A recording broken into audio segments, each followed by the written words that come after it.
Okay, we are doing effect of expansionary fiscal policy.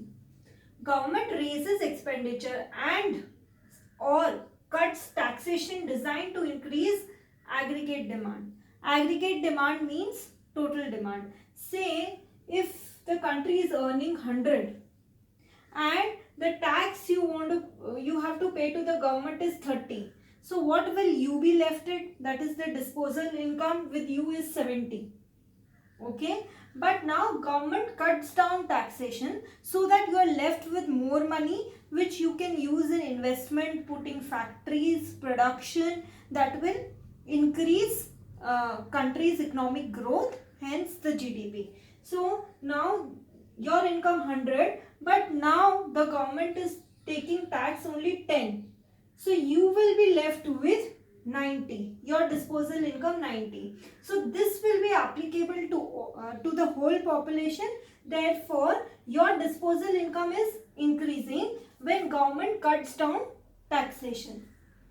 So now instead of 70 you have 90 to spend. So the country's aggregate demand or the economy's aggregate demand, that is the total demand, will increase.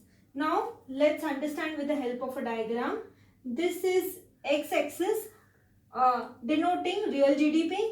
This is y-axis denoting price level.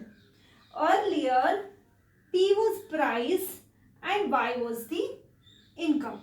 Okay, so we got this price, this point. P price, Y income, and AD was the original aggregate demand curve.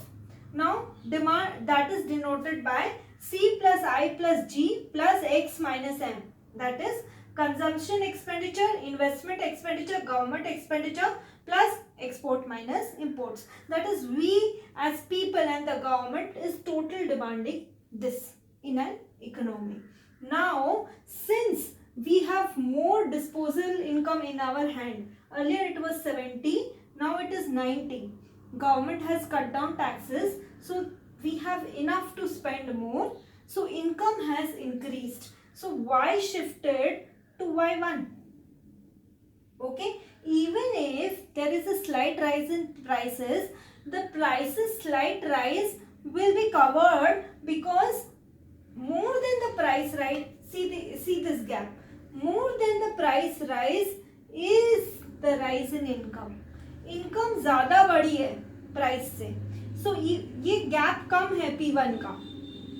Okay, price थोड़ी बढ़ी but income देखो कितनी ज़्यादा बढ़ गई, because now you have more to spend.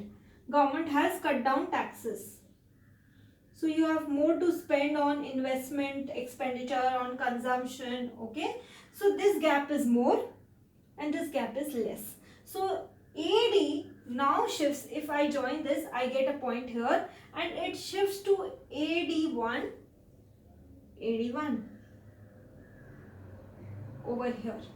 Okay, but what will happen to the supply curve?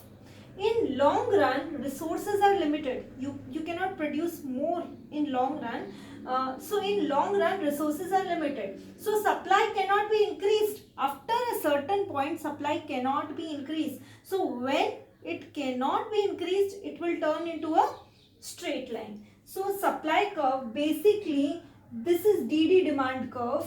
If this is DD demand curve, how will the supply curve be? Supply curve is like this, as a supply curve. But after a certain point, when the supply curve can't change, how will it be? It will be inelastic curve like this, a straight line. So this is the supply curve, basically this shape. This is the supply curve, but after a point here you cannot further increase the supply in long run, and it takes shape of a straight line, a supply curve parallel to your y-axis like this. So initially like this, which is this, and after that parallel to y-axis, inelastic supply. Now you cannot change the supply more. So in expansionary fiscal policy, government tries to cut down the taxes to increase the aggregate demand People have more money in hand for consumption, for investment, and they do business out of it, more exports, more economic development, and increase in GDP.